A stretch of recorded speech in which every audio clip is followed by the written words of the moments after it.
खबर दिल्ली से। समाजवादी पार्टी के नेता स्वामी प्रसाद मौर्य का कहना कि हिंदू एक धोखा है। वैसे भी 1995 में सुप्रीम कोर्ट ने कहा था कि हिंदू कोई धर्म नहीं है, ये जीवन जीने की एक शैली है। आरएसएस प्रमुख मोहन भागवत ने भी 2 बार कह चुके हैं कि हिंदू नाम का कोई धर्म नहीं है, बल्कि ये जीवन जीने की एक कला है। प्रधानमंत्री मोदी ने भी कहा है कि हिंदू धर्म कोई धर्म नहीं है। जब ये लोग ऐसे बयान देते हैं तो भावनाएं आहत नहीं होती, लेकिन अगर यही बात स्वामी प्रसाद मौर्य कहते हैं तो पूरे देश में भूचाल मच जाता है।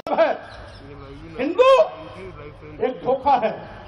और वैसे भी 1995 में माननीय सर्वोच्च न्यायालय ने अपने आदेश में कहा था हिंदू कोई धर्म नहीं, ये लोगों के जीवन जीने की एक शैली है।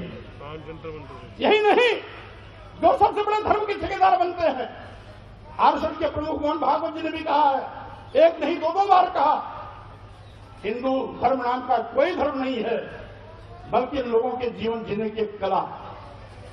देश के माननीय प्रधानमंत्री जी ने भी कहा, माननीय मोदी ने भी कहा, हिंदू धर्म नहीं है।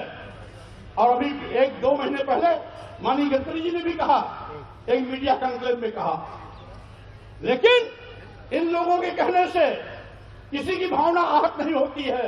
अगर स्वामी प्रसाद मौर्य कह देते हैं हिंदू धर्म नहीं है, बल्कि एक धोखा है, और जिसे हम हिंदू धर्म कहते हैं वो कुछ लोगों के लिए धंधा है।